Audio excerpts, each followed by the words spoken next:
ایک بات بڑی ضروری ہے، وہ میں نے آپ سے ضرور کرنی ہے۔ ایک آیت ہے قرآن پاک کی سورۃ بقرہ پہلا سپارہ آیت نمبر 120۔ اللہ تعالیٰ نے ایک حد بیان کر دی، فرمایا وَلَن تَرْضَىٰ عَنْكَ الْيَهُودُ وَلَا النَّصَارَىٰ حَتَّىٰ تَتَّبِعَ مِلَّتَهُمْ۔ فرمایا یہ یہودی اور عیسائی تم سے ہرگز راضی نہیں ہوں گے۔ یہ قرآن ہے اور سادہ ترجمہ تفسیر کی بھی ضرورت نہیں۔ یہ معاہدے کر لیں، محبت کے وعدے کر لیں، یہ تم سے راضی نہیں ہوں گے۔ کب راضی ہوں گے؟ حتی تتبع ملتہم، یہاں تک کہ تم ان کے دین کی پیروی کرنے لگ جاؤ۔ میرا جب پہلی دفعہ پاسپورٹ بنا تو میں نے سارا پڑھا، کتابیں پڑھنے کا شوق تھا شروع سے۔ اس کے ہر صفحے پہ لکھا ہے کہ سوائے اسرائیل کے، یعنی آپ پوری دنیا میں یہ سبز ہلالی پاسپورٹ لے کے جا سکتے ہیں، خبردار اسرائیل آپ یہ پاسپورٹ لے کے نہیں جا سکتے۔ یعنی اتنی نفرت کسی ملک سے کہ اس پر لکھ کے چھاپ دیا ہر صفحے پر کہ یہ پاسپورٹ سوائے اسرائیل کے ہر ملک کے لیے کارآمد ہے۔ میرا سوال ہے عرب کے ان لیڈروں سے جنہوں نے اسرائیل کے ساتھ معاہدہ کیا، مجھے بتاؤ تمہیں فلسطین کی بیٹیاں بھول گئی نا ساری کی ساری؟ تمہیں وہ ماں بھول گئی نا جو مسجد اقصیٰ کے دروازے پہ کھڑی ہو کے چیخیں مارتی تھی اور کہتی تھی کوئی علی کو خبر کرو کہ میری بچیاں قید میں ہیں؟ وہ بھول گئی؟ تمہیں وہ بہن بھول گئی نا جس پر شراب کی بوتل انڈیڑتے تھے اسرائیل کے فوجی؟ وہ آپ کو ابھی بھی ویڈیو مل جائے گی۔ وہ انڈیلتے تھے شراب کی بوتل، اسے پکڑتے تھے، دست درازی کرتے تھے، اور وہ بیٹی کہتی تھی یا رحمت للعالم۔ بھول گیا تمہیں وہ سارا کچھ؟ تم نے 1 منٹ لگایا اور تم معاہدہ کس سے کروا رہے ہو؟ امریکہ کے صدر سے؟ اتنا ظلم کیا تم نے، اتنا قاتل کے ساتھ معاہدہ؟ کیا سمجھتے ہو فلسطین والوں کا کوئی والی وارث نہیں؟ سنو، میرے رسول کریم صلی اللہ علیہ وسلم نے فرمایا میرا کوئی مالدار امتی دنیا سے چلا جائے، پیسے جائیدادیں چھوڑ کر، نبی پاک صلی اللہ علیہ وسلم نے فرمایا مسلمان ایک جسد واحد کی طرح، ایک جسم کی طرح، ایک حصہ تکلیف میں ہو تو دوسرا اس کی درد محسوس کرتا ہے۔ انسان کے وجود کے اندر سب سے قیمتی اس کا دماغ ہوتا ہے، اسی سے سوچتا ہے، اسی سے وہ عمل کرتا ہے، اسی سے منصوبہ بندی کرتا ہے، اسی سے وہ مومن ہوتا ہے، اسی سے معاذ اللہ کافر ہوتا ہے۔ اور وجود کے اندر جس کو درجے کے لحاظ سے بولنے میں بعض اوقات کم درجہ سمجھا جاتا ہے وہ پیر ہوتے ہیں۔ اور تو میری ٹھوکر کے بھی قابل نہیں، میں تجھے جوتے کی نوک پہ، پیر کی نوک پہ بھی نہیں سمجھتا۔ ہم یہ کہتے ہیں محاورتاً کہ تو پیروں کے قابل بھی نہیں، یعنی سب سے اعلیٰ درجہ دماغ کو دیا، دل کو دیا، اور سب سے ہلکا درجہ پاؤں کو دیا۔ لیکن مجھے بتلائیے گا اگر کبھی پاؤں کی سب سے چھوٹی انگلی، چھنگلیا، چیچی، اس پہ اگر کبھی زخم لگ جائے تو جسم کا سب سے اعلیٰ حصہ دماغ ہے، دماغ نے کبھی یہ کہا ہے کہ چھوڑو یہ تو سب سے نچلا درجہ ہے، نہیں جانا ڈاکٹر کے پاس، اتنا ٹائم کہاں ہے، رہنے دو، چھوٹی سی تو انگلی ہے، خیر ہے؟ ایسا کبھی ہوا ہے؟ دماغ فوراً کہتا ہے کہ باقی کام بعد میں کریں گے، پہلے ڈاکٹر کا پتہ کرو، اس کو مرہم پٹی کراؤ، کیونکہ اسے پتہ ہے کہ اگر یہاں درد رہی تو باقی جسم میں بھی درد رہے گی۔ اور یہ بھی پتہ ہے دماغ کو کہ اگر میں نے یہاں علاج نہ کرایا انگلی کا تو کہیں پیر بھی سارا زخمی نہ ہو جائے، اور اگر پیر کا علاج نہ کرایا تو ٹانگیں اور باقی وجود تک بھی زخم نہ آ جائے۔ لہذا دماغ جلدی فیصلہ کرتا ہے، ٹیسٹ کرانے کا، چیک اپ کرانے کا، دوائی لینے کا، مرہم پٹی کا۔ اور میرے بھائی مسلمان ایک وجود کی طرح ہے۔ یہ تو ہو سکتا ہے کچھ مسلمان ملک غریب ہوں اور کچھ کے پاس تیل کے کنویں ہوں، کچھ کے پاس سونے کے پہاڑ ہوں، یہ تو ہو سکتا ہے کہ بعض اوقات یہ وہ سمجھ لیں کہ ہم اعلیٰ درجے کے ہیں، لیکن یہ یاد رکھیں اگر ایک جسم کی طرح ہیں، سوچتے ہیں اور ہیں، کیونکہ نبی پاک نے فرمایا ہے، اگر اس طرح سوچتے ہیں تو پھر میرا خیال ہے کہ جس طرح تیل کے کنویں والے کو اپنی درد ہوتی ہے نا، سونے کے پہاڑوں والے ملک کو جس طرح اپنی درد ہوتی ہے نا، اس طرح اسے کسی کو بھیکارت کی نظر سے دیکھنا نہیں چاہیے، چونکہ جسد واحد ہے۔ اور جسد واحد میں اگر کوئی درجہ بڑا بھی رکھتا ہو کہ جناب ہمارے پاس ایک بڑی جگہ ہے، متبرک جگہ ہے، ہم بڑے ہیں، تو آپ بڑے ہیں، لیکن بڑا دماغ ہی یہ فیصلہ کرتا ہے کہ بھائی وہ چھوٹا سا پیر کا حصہ زخمی ہے، جلدی کرو علاج کراؤ، لیکن بڑے دماغ والا کہے کہ میرا گھر تو محفوظ ہے۔ معراج کی بات کرنے کا تو اب وقت آیا ہے، اس لیے کہ معراج کا سارا واقعہ تو مسجد اقصیٰ کے گرد گھومتا ہے۔ سبحان الذی اسریٰ بعبدہ لیلا من المسجد الحرام الی المسجد الاقصیٰ۔ حضور نے معراج کی رات مسجد اقصیٰ میں نماز پڑھائی تھی۔ اور ایک بار پھر سے طیبہ سے فلسطین میں آ، راستہ دیکھتی ہے پھر مسجد اقصیٰ تیرا۔ ایک بار حضور گئے تھے مکے سے مسجد اقصیٰ، اور پھر حضور فرماتے ہیں جب میں واپس گیا نا تو کفار نے جو کہ مسجد اقصیٰ دیکھی ہوئی تھی تو مجھ سے پوچھنا شروع کر دیا کہ مسجد اقصیٰ کی کھڑکیاں کتنی ہیں، دروازے کتنے ہیں، پلر کتنے ہیں۔ جب انہوں نے سوال جواب کیے تو حضور فرماتے ہیں کہ رب کریم نے مسجد اقصیٰ کو اٹھا کے میرے سامنے رکھ دیا۔ میں دیکھتا جاتا تھا، بتاتا جاتا تھا، کہہ لوں بات کر لوں۔ ایک دفعہ حضور مکے سے مسجد اقصیٰ آئے اور ایک دفعہ مسجد اقصیٰ میرے نبی کی زیارت کے لیے مکے گئی، حضور کی زیارت کے لیے مکہ شریف گئی۔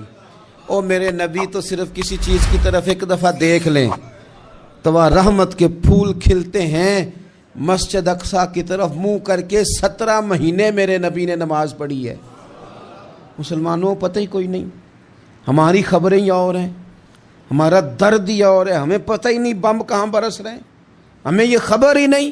اور میں اس دور میں تقریریں کر رہا ہوں جہاں سوتوں کو جگانا نہیں پڑتا، جاگتوں کو جگانا پڑتا ہے۔ سیانے لوگوں کو سمجھانا ہمارے ذمہ لگ گیا، کیا کریں؟ اس قوم کو سکھانا پڑتا ہے جسے پتہ سارا ہے لیکن جان بوجھ کے آنکھیں ہماری بند ہیں۔ یہ مولوی کو بات کرتا تو لوگ کہتے دیکھو مولوی گالی دیتا ہے، لیکن اگر قائد اعظم محمد علی جناح کہے کہ اسرائیل امریکہ کی ناجائز اولاد ہے تو پھر تو تمہیں ہضم کر لینا چاہیے نا، پھر تو لبرل کو بھی ہضم ہونا چاہیے نا کہ قائد اعظم نے کہا ہے، اور اس ناجائز بچے کو تم نے اتنی طاقتیں دے دی کہ وہ مسلمانوں کے قبلہ اول میں نماز پڑھنے والوں کو بھی نہ بخشے۔ کہاں گئی تمہاری وہ انسانی حقوق کی بڑی بڑی تنظیمیں، کدھر گئیں؟ اور میرا پاکستانی میڈیا سے بھی سوال ہے، چند دن پہلے سیالکوٹ میں ایک واقعہ ہوا، ناانصافی ہو گئی جی، ناانصافی ہو گئی جی ایک بی بی کے ساتھ۔ ہر بندے نے شور مچایا، بڑے بڑے طوفان اٹھتے ہیں، کیوں ہوا جی کیوں ہوا؟ تو مسجد اقصیٰ کی توہین ہو گئی تو پھر طوفان کیوں نہیں اٹھا؟ ٹاک شو کیوں نہیں ہوئے؟ بحثیں کیوں نہیں ہوئی؟ میں اس موم بتی مافیا کا کیا کروں؟ ان لبرل لوگوں کا کیا کروں؟ ان کے سپورٹروں ووٹروں کا کیا کروں؟ ان سیاسی جماعتوں کے کارکنوں کو کیا نام دوں کہ جو ان فضول بحثوں میں تو وقت ضائع کرتے ہیں، اور وہ مسجد اقصیٰ جس کے بارے میں میرے نبی پاک صلی اللہ علیہ وسلم سے ایک صحابیہ نے پوچھا تھا، یا رسول اللہ مسجد اقصیٰ میں نماز پڑھنا کتنا کو بہتر ہے باقی نمازوں کے مقابلے میں؟ تو حضور نے فرمایا 1000 گنا بہتر ہے۔ بی بی عرض کرنے لگی، سونیا میں جا تو نہیں سکتی، دل بڑا کرتا ہے۔ تو حضور نے فرمایا جا نہیں سکتی تو وہاں تیل ہی بھجوا دے، جس میں حاضری لگوانے کی حضور بات کریں جس مسجد میں۔ اور نبی پاک علیہ السلام نے فرمایا خاص کر کے سفر کرنا ہوا تو 3 مسجدوں کے لیے کرنا، ایک مسجد حرام بیت اللہ کے لیے، ایک مسجد نبوی کے لیے، اور تیسرا مسجد اقصیٰ کے لیے۔ بیت المقدس مسجد اقصیٰ معمولی جگہ نہیں، حضور نے فرمایا 3 سفر کرو تو سمجھنا ہم عبادت کر رہے ہیں۔ کون کون سے؟ فرمایا اگر بیت اللہ جاؤ تو عبادت سمجھ کے جانا، مسجد نبوی کی طرف جاؤ تو عبادت ہے، اور مسجد اقصیٰ کی طرف جاؤ تو یہ بھی عبادت ہے۔ اور فرمایا مسجد اقصیٰ میں جس نے ایک نماز پڑھی اسے 25,000 نمازوں کا ثواب ملے گا۔ اور میرے رسول پاک نے یہ وہ مسجد ہے جس کے ساتھ معراج شریف جڑا ہوا ہے۔ قرآن پاک نے کہا کہ اس مسجد میں سبحان اللہ ذی اسریٰ بعبدہ لیلا من المسجد الحرام الی المسجد الاقصیٰ۔ مسلمانوں قرآن کہتا ہے کہ تمہارے معراج کی شان رسول پاک کی مسجد اقصیٰ سے جڑی ہے۔ جس محبوب کو رب معراج کرائے تو مسجد اقصیٰ میں لا کے کرائے۔ وہ جگہ معمولی جگہ ہے، وہ معمولی جگہ ہے مسجد اقصیٰ۔ نبی پاک نے وہاں نبیوں کی امامت کرائی، 17 مہینے اس مسجد کی طرف منہ کر کے تیرے اور میرے رسول نے نمازیں پڑھی۔ چھوٹی جگہ ہے، اور پوری دنیا کا مسلمان اسے چاہیے شرم سے گڑ جائے۔ ایک امریکہ کا صدر بول کے کہتا ہے کہ اسرائیل کو اجازت ہے اسے دارالحکومت بنائے، اور مسلمان حکمران بیان دے رہے ہیں ظالموں لٹیروں تم اپنی سیاستیں چمکانے کے لیے پہلے ایک دوسرے کو گالیاں دیتے ہو، پھر اکٹھے بیٹھ جاتے ہو نمبرنگ کرنے کے لیے۔ تم دین کے اس مسئلے میں سارے اکٹھے کیوں نہیں بیٹھے؟ سارے پاکستان کے سیاستدانوں کو، علماء اور مشائخ کو چاہیے تھا ایک پیج پہ اکٹھے ہوتے، اکٹھے بیٹھ کے ایک بیان ہی دے دیتے، ایک بات ہی کر دیتے۔ پھر میرا سلوٹ ہے ترکی کے صدر کو، پھر میرا سلوٹ ہے ترکی کے صدر کو۔ اس نے بہت عرصہ پہلے کہا تھا مسجد اقصی میری خواب میں آئی تھی اور رو کے کہتی تھی آئے مجھے کوئی صلاح الدین ایوبی کا ماننے والا، کوئی آئے مجھے بچائے۔ کہتے میری خواب میں آئی تھی اور روتی تھی، کہتی تھی کوئی آئے۔ اور ایک شاعر نے کہا مسجد اقصی نبی پاک کو بھی بلاتی ہے، کہتی ہے ایک بار پھر طیبہ فلسطین میں آ، راستہ دیکھتی ہے پھر مسجد اقصی تیرا، ایک بار پھر سے طیبہ سے فلسطین میں آ، راستہ دیکھتی ہے پھر مسجد اقصی تیرا۔ کوئی بولا ہے نہیں اتنا مقدس مقام، چھوٹے چھوٹے بیان، اور کہیں اکٹھے ہو جاؤ، میں بتاتا ہوں تمہیں مسئلے کا حل کیا ہے، میں بتاتا ہوں۔ دو کام کرو، ایک کام وہ کرو جو حضرت سلمان فارسی نے کیا تھا، سنو سنو حل سنو مسئلے کا، میں چھوٹا آدمی ہوں پر حل سنو مسئلے کا۔ زندگی میں ایک کام مسلمان کر لے، جٹ بن کے، بھٹ بن کے، رائی بن کے، پاکستانی، مصری، سعودی بن کے بڑا جی لیا۔ ایک کام وہ کرے جو حضرت سلمان نے کیا تھا۔ جب ایک کافر نے پوچھا آپ کا نام کیا ہے تو فرمایا میرا نام اسلام ہے۔ بولیے سارے میرا نام، کہا تمہارے باپ کا نام، فرمایا اسلام۔ دادا کا نام، کہا اسلام۔ پردادا کا نام، بازو تیرا توحید کی قوت سے کمی ہے، اسلام تیرا دیس ہے تو مصطفی ہے۔ ایک کام وہ کرو جو حضرت سلمان نے کیا تھا۔ کافر جب پوچھے تو کہو ہم سارے اسلام ہیں، ہم سارے کیا ہیں، ہم پہلے مسلمان ہیں، باقی بعد میں کچھ اور چیز۔ دوسرا کام وہ کرو جو حضرت امیر معاویہ نے کیا تھا۔ سن لو یہ حال ہے اس مسئلے کا، سنو۔ حضرت مولا علی شیر خدا رضی اللہ تعالیٰ عنہ اور جناب امیر معاویہ کی جنگ ہو رہی تھی، لڑائیاں ہو رہی تھی، اختلافات تھے، فوجیں بیٹھی تھی، حضرت مولا علی اور جناب امیر معاویہ کی جنگ ہو رہی تھی۔ تو روم کے بادشاہ نے، عیسائی بادشاہ نے حضرت علی کو خط لکھا کہ میں تیرے اوپر حملہ کرنے والا ہوں۔ خط لکھا نا حضرت علی کو، تو جواب حضرت امیر معاویہ نے دیا۔ چاہیے تھا نا مولا علی جواب دیتے، حضرت امیر معاویہ بولے اور بول کے کہنے لگے اور روم کے کتے، ہم گھر میں جتنا مرضی لڑے، یہ نہ سمجھنا تو علی پہ حملہ کرے گا تو میں تماشا دیکھوں گا۔ فرمایا تو علی پہ حملہ کر تو صحیح، علی سپہ سالار ہوگا اور امیر معاویہ اس کا سپاہی ہوگا۔ گھر میں جتنا مرضی لڑے پر رسول اللہ کے نام پہ ہم اکٹھے ہو جایا کرتے، یہ رسول اللہ کا دین ہے، اس پہ ہم اکٹھے ہیں، یکجان ہیں۔ فرمایا علی سپہ سالار ہوگا اور امیر معاویہ سپاہی ہوگا، اکٹھے نکلیں گے اور کفر کو بتائیں گے کہ اگر تم مسلمانوں کی طرف دیکھو گے پھر ہم یکجان ہیں، پھر ہم، بولیے پھر ہم گنبد خضرا کے سائے تلے ایک ہیں، ایک ہیں، ایک تھے اور ایک رہیں گے۔ اس لیے یہ دو کام اگر مسلمان کرے، دو کام، ٹھیک ہے اختلاف ہو گئے، بڑا کچھ ہو گیا، لیکن ان سے کہیں کہ جب تم آؤ گے تو پھر ہمیں علیحدہ علیحدہ نہیں پاؤ گے، پھر ہمیں تم اکٹھے پاؤ گے، اکٹھے میدان میں نکلیں گے۔ اور کوئی اتنی لمبی چوڑی بات نہیں، میں کیا کروں، میرا تو آئیڈیل بنتا جا رہا ہے طیب اردگان۔ عجیب بات ہے نا کہ اس کے پاس ایٹمی طاقت آپ سے کمزور ہے، آپ کی تگڑی ہے، اس کے پاس جو فوجی طاقتیں ہیں وہ اپنی جگہ پر، آپ کی فوجی طاقتوں کا لوہا مانتی ہے دنیا، لیکن پھر مجھے کہنے دو نا، میدان میں بندہ ایٹمی طاقت سے نہیں لڑتا، ایمان کی قوت سے لڑتا ہے۔ اور بول اٹھا ہے نا، کیا کر لیا اس نے اپنی پارلیمنٹ سے خطاب کیا ہے، مطالبہ ہے، علماء سے گزارش ہے، مشائخ سے گزارش ہے، ہر مکتبہ فکر کے آدمی سے گزارش ہے، علماء اور سیاستدانوں سے اپیل ہے کہ پارلیمنٹ کا مشترکہ اجلاس بلائیں، مشترکہ، اس میں ہر سیاسی جماعت کا لیڈر بیٹھے اور اکٹھے بیٹھ کے ان کو یہ میسج دیں کہ بازو تیرا توحید کی قوت سے قوی ہے، اسلام تیرا دیس ہے تو مصطفی، اور ان کو بتائیں کہ ہزاروں قومیں وجود میں آئیں، دہر میں خشک و تر کے رشتے سے ہم نے بنیاد دوستی رکھی، یاد خیر البشر کے رشتے سے۔ مسلمان نہیں ہوتا۔ صلاح الدین ایوبی اپنے خیمے میں بیٹھے ہیں تو ایک بی بی آ گئی، اس قبیلے کا کوئی شخص مسلمان نہیں ہوتا، بی بی آئی، آگے کہنے لگی میرے 4 بیٹے جنگ میں کھو گئے، چھوٹے چھوٹے بچے جنگ میں کھو گئے، مل نہیں رہے، فوجیوں کو حکم دے مجھے میرے بچے تلاش کر کے دیں۔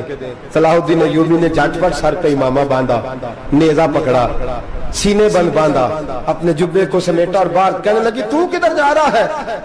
کہنے لگا میں خود تیرے بچے تلاش کر کے دوں گا۔ صلاح الدین چند سپاہی ساتھ گلی گلی نکلے، گلی گلی فجر کے نکلے، اثر ہو گئی، تھک گئے، 2 نمازیں صحرا میں پڑھی، جنگل کے اندر پہنچے تو ایک کونے میں 4 بچے ایک جگہ ڈرے اور سہمے ہوئے بیٹھے ملے۔ صلاح الدین ایوبی اٹھا کے لائے، ماں کو کہنے لگے تیرے بچے ہیں۔ نکلا اس لیے تھا کہ میرے نبی نے فرمایا بچے جدا ہوں تو ماں کو درد بڑا ہوتا ہے، اور میرے رسول نے فرمایا تھا جب جنگ کرنے جاؤ تو کھیت برباد نہ کرنا، فصلیں تباہ نہ کرنا، بچوں کو ماں سے جدا نہ کرنا۔ فرمایا میں سوچ رہا تھا تیرے بچے کہیں میری وجہ سے جدا ہو گئے تو مصطفیٰ کو جواب کیا دینا؟ فرمایا تیرے بچے ڈھونڈ کے لایا ہوں۔ بچے ماں کے پاس آنے لگے تو ماں نے بڑے بیٹے کے منہ پہ تھپڑ مارا، کہتا ہے اماں کیا ہوا؟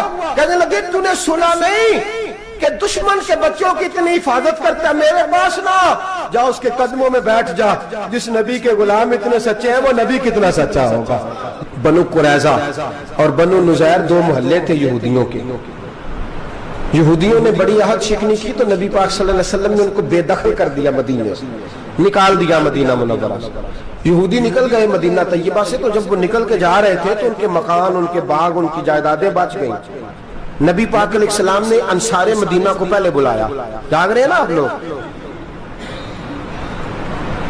پیسے آتے کسی کو برے لگتے ہیں؟ اب تو یہ بھی حلال حرام کی تمیز بھی اٹھتی جا رہی ہے۔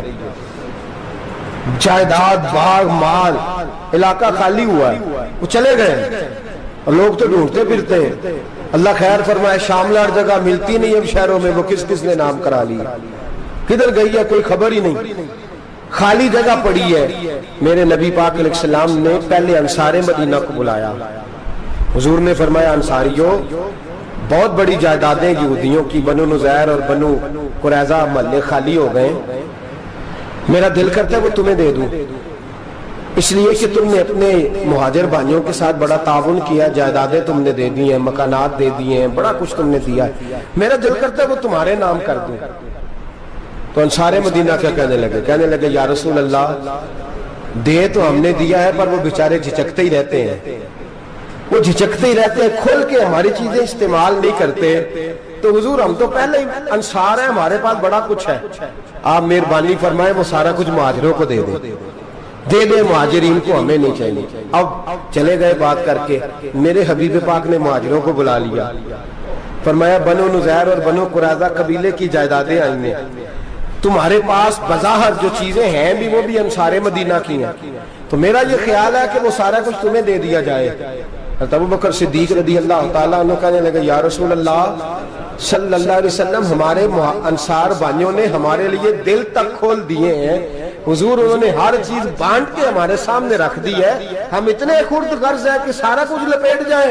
کہ حضور ہمارے پاس جو مکان ہے وہ ہے، ہم کاروبار کر رہے ہیں، تجارتیں کر رہے ہیں، مزدوریاں کر رہے ہیں، ہم انشاءاللہ اور بنا دیں گے، آپ یہ ہماری طرف سے ہمارے انصار بھائیوں کو گفٹ کر دیں، آپ انہیں دے دیں۔ میرے حبیب کی آنکھوں میں آنسو آ گئے، میرے نبی پاک علیہ السلام رو پڑے، یا رسول اللہ آپ کیوں روتے ہیں؟ فرمایا تمہارا یہ بھائی چارہ قائم رہا تو اللہ اسلام کو بڑی قوتیں عطا فرمائے گا، اللہ طاقتیں دے گا اسلام کو، اگر تمہارا یہ رنگ قائم رہا، یہ انداز، میرے غلاموں تمہارے یہ طور طریقے، ایک بھائی کہتا ہے دوسرے کو، دوسرا کہتا ہے تیسرے کو۔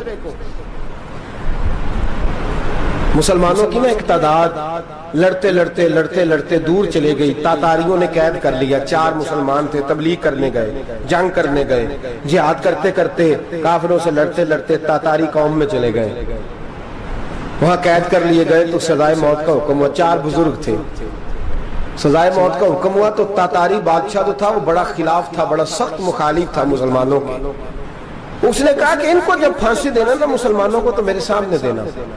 اب 4 عالم ہیں، 4 صوفی ہیں، سفید داڑیاں، سر پہ امامے، پھانسی کا وقت آیا تو جو پھانسی گھاٹ ہے وہ ایک ہے، چاروں کو کٹھے پھانسی نہیں ہو سکتی، ایک کو کہا کہ ایک ایک کر کے ان کو پھانسی دو۔ جب پھانسی کا وقت آیا نا تو جو سب سے پیچھے صوفی تھے وہ دوڑ کے آگے آئے، کہنے لگے بادشاہ پہلی باری میری لگا، پہلی۔ اب بادشاہ نے کہا ٹھیک ہے اسے لٹکا دو، وہ قریب آئے تو دوسرے دوڑ آئے، کہنے لگے نہیں پہلی باری میں نے زیادہ کافر قتل کیے، میرا بڑا جرم ہے، مجھے پہلے سزا دو۔ ان کو پھانسی دینے لگے تو تیسرے آ گئے, کہنے لگے نہیں یہ تو میرا قتل کرتا تھا, رستے میں بتایا کرتا تھا, ڈھونڈ کے میں بتلاتا تھا کہ یہاں زیادہ تعداد ہے, مجھے پہلے پھانسی دو. تیسرے کے ساتھ بات ہو رہی تھی تو چوتھا دوڑا آیا, کہنے لگا یہ رستے بتاتا تھا, یہ تبلیغ کرتا تھا, یہ سارا کچھ کرتا تھا, لیکن کہا یہ کہتے تھے چلو واپس چلتے ہیں, میں جانے نہیں دیتا تھا, میں کہتا تھا اور کافر مارنے اور علاقے فتح کرنے, میرا جرم بڑا ہے, مجھے پہلے پھانسی دو. بادشاہ کہنے لگا مجھے 35 سال ہو گئے حکومت کرتے, بڑی دنیا کو پھانسی دی ہے, لوگ تو ایک دوسرے کو دھکے دیتے ہیں کہ پہلے تو جا پہلے تو جا, اور تم کیسی قوم ہو کہ ایک دوسرے پہ قربان ہو رہے ہو. کہنے لگا تم ایک باپ کی اولاد ہو, جاگ رہے آپ لوگ, تاتاری بادشاہ کافر بادشاہ اسلام کی مخالفت کر دیں, ایک باپ کی اولاد ہو کا نہیں, ایک قبیلے کے رہنے والے ہو کا نہیں, ایک ملک کے رہنے والے ہو نہیں. اس نے کہا رشتہ کیا ہے تمہارا, رشتہ کیا ہے؟ تو بول کے کہنے لگے خدا ایک ہے نبی ایک ہے, خدا ایک ہے اور نبی منفرد ایک ہے, اس قوم کی نقصان بھی ایک ہی سب کا نبی, اللہ بھی قرآن بھی ایک. کیا ہی اچھا تھا ہوتے اگر مسلمان بھی ایک, یوں تو سید بھی ہو, مرزا بھی ہو, افغان بھی ہو, تم سبھی کچھ ہو بتاؤ کہ مسلمان بھی ہو. فرمایا ہمارا اللہ ایک ہے, نبی ایک ہے. تو کہا پھر ایک دوسرے پہ جان کیوں دیتے ہو؟ فرمایا ہمارے نبی نے ہمیں بھائی بھائی بنا دیا ہے, بھائی کا دل نہیں کرتا اس کی آنکھوں کے سامنے بھائی چلا جائے, ہمارا دل نہیں کرتا پہلے مجھے دے پہلے مجھے دے. بادشاہ کہنے لگا تمہارا جذبہ مجھے متاثر کر گیا, جاؤ میں تم چاروں کو آزاد کرتا ہوں, تمہیں آزاد کرتا ہوں. میرے دوستو یہ رنگ تھا, دیکھیں نا, یہ اس دھرتی نے نظام دیکھا ہے نا, اس فلک نے پہلی بار دیکھا, اس زمین نے پہلی بار, اور میرے حضرت صاحب فرمایا کرتے تھے زمین تڑپ کے روئی, اس نے پہلی دفعہ دیکھا. احد کا میدان ہے, 3 صحابہ تپتی ہوئی زمین پہ زخموں سے چور چور پڑے ہیں. حضرت انس بن نضر رضی اللہ تعالیٰ عنہ پانی کا پیالہ لے کے پہنچے, ایک زخمی سے کہا تجھے پانی پلانا ہے, تو کہنے لگا میرے زخم تھوڑے ہیں, وہ جو ساتھ پڑا اس کے زخم گہرے ہیں, پہلے اسے پانی پلا دے, جا اسے دے دے. اس کے پاس پہنچے تو وہ کہنے لگا وہ مجھ سے پہلے گرا تھا, اس کا زخم زیادہ گہرا ہے, اسے پانی پلا. تیسرے کے پاس گئے تو کہنے لگا چوتھا تڑپ زیادہ رہا ہے, اس کی عمر زیادہ ہے, میں تو جوان ہوں برداشت کر لوں, بڑھاپے کی وجہ سے نڈھال ہو گیا, پہلے اسے پانی پلا. چوتھا کہنے لگا 5ویں کے پاس جا, 5واں کہنے لگا 6ٹھے کے پاس جا. حضرت انس بن نضر کہتے میں رو پڑا, میں نے کہا محمد کے غلاموں, رسول نے تمہیں کیسا جذبہ دے دیا ہے, زبانیں پیاس سے باہر ہے لیکن تمہاری اخوت مرتے دم تک قائم ہے. کہتے میں 7ویں کے پاس گیا تو کہنے لگا اگر 6 قربانی دے سکتے ہیں تو مجھے خود غرض نہ سمجھ, میں نے نہیں پانی پینا, جا پہلے کے پاس لے جا. کہتے میں پہلے کے پاس آیا تو روح پرواز کر گئی, دوسرے کے پاس آیا تو روح پرواز کر گئی, میں 7ویں تک آیا تو انتقال کر گئے. کہتے ہیں پانی کا پیالہ میں نے اٹھایا اور میں نے زمین پہ رکھا تو میں نے کہا پانی گوا رہنا, محمد کے غلام مر تو جاتے ہیں پر ایک دوسرے کا خیال بڑا رکھا کرتے ہیں, گوا رہنا یہ مر جایا کرتے لیکن ایک دوسرے کا درد. میرے دوستو لٹا ہوا برما, روتے ہوئے مسلمان, سسکیاں اور آہیں لیتی ہوئی مائیں پوچھتی ہیں اے خاصا اے خاصان رسول, وقت دعا ہے, امت پہ تیری آ کے عجب وقت پڑا ہے. وہ دین جو بڑی شان سے نکلا تھا وطن سے, پردیس میں وہ دین آج غریب الغربا ہے. فریاد ہے اے کشتی امت کے نگہباں, بیڑا یہ تباہی کے قریب آن لگا ہے. اور کیا خوبصورت جملے کہے تھے کہ نبی پاک صلی اللہ علیہ وسلم نے, حضور نے فرمایا تھا میرا مومن ایک جان کی طرح ہوتا ہے, ایک جان کی طرح ہوتا ہے, ایک کو تکلیف ہو جسم کے ایک حصے کو, سارا حصہ پریشان ہوتا ہے. فرمایا یہ ایک مکان کی طرح ہے, ایک اینٹ دوسری اینٹ کو مضبوط کرتی ہے. فرمایا یہ مضبوط لوگ ہیں, یہ مضبوط لوگ. حضرت عمر فاروق کا زمانہ ہے, ایک آدمی نے سیری بھیج دی ایک گھر میں بطور تحفہ, قحط کا زمانہ تھا, گوشت ملتا نہیں تھا, جانور. ایک آدمی نے سیری بھیج دی ایک آدمی کے گھر میں. اس نے کیا کیا, اس نے اپنی بیوی سے کہا ہماری تو خیر ہے,